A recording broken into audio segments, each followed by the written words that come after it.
નમસ્કાર મિત્રો, આજે આપણે વાત કરીશું કે એસબીઆઈ કાર્ડ ધારકો,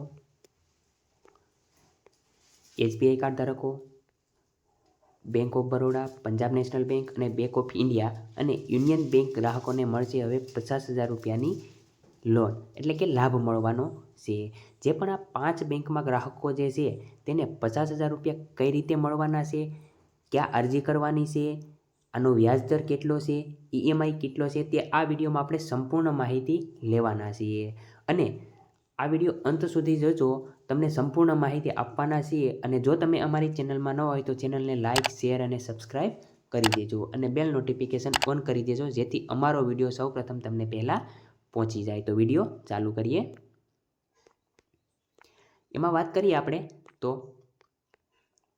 આ યોજના હેઠળ પાત્ર ગ્રાહકો કોઈ પણ ગેરંટી વિના 50,000 સુધીની લોન મેળવી શકે છે. મહત્વપૂર્ણ વાત એ છે કે આ સુવિધા ફક્ત હાલના સક્રિય ખાતાધારકો માટે જ ઉપલબ્ધ છે. જે બેંક ગ્રાહક વચ્ચે વિશ્વાસ સુનિશ્ચિત કરે છે. આ લોન યોજના તેની સરળ પ્રક્રિયા છે, ઝડપી મંજૂરી સમય અને ખાતામાં સીધી જમા થવાના કારણે ઝડપથી લોકપ્રિયતા મેળવી રહે છે. જો તમે એસબીઆઈ બેંક કાર્ડ ખાતાધારકો છો, બીઓબી ખાતાધારકો છો, પીએનબી ખાતાધારકો છો અને બીઓઆઈ ખાતાધારકો છો અથવા યુનિયન બેંક ખાતાધારકો છો, તો આ તક તમારા માટે અત્યંત ફાયદાકારક સાબિત થશે.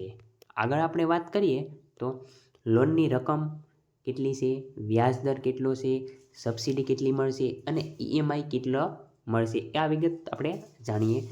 આ જાહેર ક્ષેત્રની બેંકો તરફથી આ ખાસ લોન સુવિધા હેઠળ ગ્રાહકોને મહત્તમ 50,000 રૂપિયા સુધીની લોન રકમ પૂરી પાડવામાં આવી રહી છે. આ લોન સંપૂર્ણપણે વ્યક્તિગત સ્વભાવની છે, એટલે કે ગ્રાહકો આ રકમનો ઉપયોગ કોઈ પણ વ્યક્તિગત જરૂરિયાત માટે કરી શકે છે. આ 50,000 રૂપિયાની તમે લોન લીધી છે, તમે તમારી વ્યક્તિગત માટે કોઈ પણ જગ્યાએ તમે વાપરી શકો છો. નિયમિત વ્યક્તિગત લોનની તુલનામાં વ્યાજદર મધ્યમ છે, જેથી માસિક હપ્તાઓ ખૂબ જ તણાવપૂર્વક ન બને. આગળ વાત કરીએ તો જે આ 5 બેંક ખાતાધારકો જે છે તેના ફાયદા શું છે તેની વાત કરીએ આપણે તો આ લોન સુવિધા ગ્રાહકોને તત્કાલિક નાણાકીય સહાય પૂરી પાડવા માટે શરૂ કરવામાં આવી છે. સૌથી મોટો ફાયદો એ છે કે તેને કોઈ ગેરંટી કે સુરક્ષાની જરૂર નથી. આ સરળ પ્રક્રિયા સમય બચાવે છે અને ભંડોળનું ઝડપથી વિતરણ સુનિશ્ચિત કરે છે, એટલે કે ઈએમઆઈ ગ્રાહકની આવક અનુસાર બનાવવામાં આવે છે, જે મુશ્કેલી મુક્ત ચૂકવણી સુનિશ્ચિત કરે છે અથવા મધ્યમ વ્યાજ દર ખાતરી કરે છે કે કુલ લોનની રકમ બોજ ન બને. આગળ આપણે વાત કરીએ તો આ SBI, Bank of Baroda, Punjab National Bank અને બેંક ઓફ ઇન્ડિયા એમ યુનિયન બેંક લોન માટે આની પાત્રતા ગ્રાહકને શું છે તે આ જાણીએ આપણે. તો અરજદાર ભારતનો નાગરિક હોવો જોઈએ અને તેની ઉંમર ઓછામાં ઓછી 21 વર્ષની હોવી જોઈએ, એટલે કે અરજદાર જે છે તે ભારતનો હોવો જોઈએ નાગરિક અને 21 વર્ષની ઉંમર હોવી જોઈએ. ગ્રાહકનું ખાતું આજે 5 બેંક છે તેમાં સક્રિય હોવું જોઈએ, એટલે કે એસબીઆઈ, બીઓબી, પીએનબી અને બીઓઆઈ અથવા યુનિયન બેંકમાં સક્રિય હોવું જોઈએ. અને નિયમિત વ્યવહારો થતા હોવા જોઈએ, એટલે કે તમારા પૈસાની લેવડ દેવડ નિયમિત પ્રમાણે એટલે કે થવી જોઈએ. આગળ વાત કરીએ તો અરજદાર પાસે નોકરી, સ્વરોજગાર અથવા પેન્શન જેવા આવકનો સ્થિર સ્ત્રોત હોવો જોઈએ, એટલે કે અરજદાર પાસે નોકરી હોવી જોઈએ, સ્વરોજગાર એટલે પોતાનો અને પેન્શન આવક હોવી જોઈએ.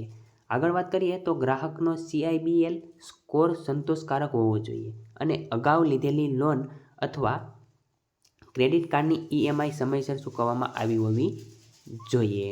આગળ વાત કરીએ તો બેંકે પણ તપાસે છે કે ગ્રાહકની માસિક આવક ઈએમઆઈ ચૂકવવા માટે પૂરતી છે કે નહીં. આગળ વાત કરીએ તો સ્વચ્છ બેંક રેકોર્ડ અને સારા વ્યવહારો ધરાવતા ગ્રાહકોને અરજીઓનો નિર્ણય ઝડપથી લેવામાં આવે છે, એટલે કે તમે તમારા બેંકમાં વ્યવહારો સારો છે અને ગ્રાહકની અરજી ઝડપથી તે રીતે લેવામાં આવે છે. આગળ વાત કરીએ આપણે તો આજે એસબીઆઈ, બીઓબી, પીએનબી, યુનિયન બેંકના લોનના દસ્તાવેજો શું શું જોઈએ. તેમાં આધાર કાર્ડ જોઈએ ગ્રાહકનું, પાન કાર્ડ ગ્રાહકનું જોઈએ અને પાસપોર્ટ સાઇઝનો ફોટો જોઈએ ગ્રાહકને, બેંક પાસબુક જોઈએ અને આવકનું પ્રમાણપત્ર અથવા પગારની કાપલી જોઈએ. આગળ વાત કરીએ આપણે તો આજે બેંક છે તે અરજી કઈ જગ્યાએ કરવી. આ લોન માટે અરજી કરવાની પ્રક્રિયા એકદમ સરળ છે. ગ્રાહકોને તેમની નજીકની બેંક શાખાની મુલાકાત લઈને ફોર્મ ભરીને અને જરૂરી દસ્તાવેજો સબમિટ કરીને અરજી કરી શકે છે. જે ગ્રાહકો ઓનલાઈન સેવાઓ પસંદ કરે છે અને તેઓ બેંકની સત્તાવાર વેબસાઇટ અથવા મોબાઈલ બેન્કિંગ એપ્લિકેશનમાં લોગિન કરી શકે છે. લોગિન કર્યા પછી લોન વિભાગમાં જાઓ અને પર્સનલ લોન વિકલ્પ પસંદ કરવાનો ગ્રાહકને રહેશે. આગળ વાત કરીએ તો તમારે જરૂરી માહિતી દાખલ કરવી પડશે, એટલે કે તમારી જે વિગત જે કહેવામાં આવે તે તમારે દાખલ કરવાની રહેશે. જેમ કે ખાતાની વિગતો, આવક, પછી જરૂરી દસ્તાવેજો અપલોડ કરવો અને અરજી સબમિટ કરવાનું રહેશે. બેંક માહિતી ચકાસણી કરે છે અને જો યોગ્ય જણાય તો લોન મંજૂર કરે છે. એટલે કે તમારા જે આ ડોક્યુમેન્ટ છે, તમે વ્યવહાર સારો છે, બેંકમાં લેવડ દેવડ સારી છે તો મંજૂર તાત્કાલિક થશે. મંજૂરી મળ્યા પછી લોનની રકમ સીધી ગ્રાહકના બેંક ખાતામાં ટ્રાન્સફર કરવામાં આવશે. એટલે કે તમારી લોન મંજૂર થશે એટલે તમારા બેંક ખાતામાં ડાયરેક્ટ પૈસા આવી જશે, જે તમારી જરૂરિયાતોને તાત્કાલિક પૂર્ણ કરી દેવામાં આવે છે. એટલે કે તમારી જરૂરિયાત જે છે તે તમે તાત્કાલિક તે બેંક ગ્રાહકને પૂરી કરવામાં આવે છે. તો મિત્રો, તમને આ વિડીયો જો પસંદ આવ્યો હોય તો વિડીયોને એક શેર કરી દેજો અને ચેનલને સબસ્ક્રાઈબ કરી દેજો. જય હિન્દ, જય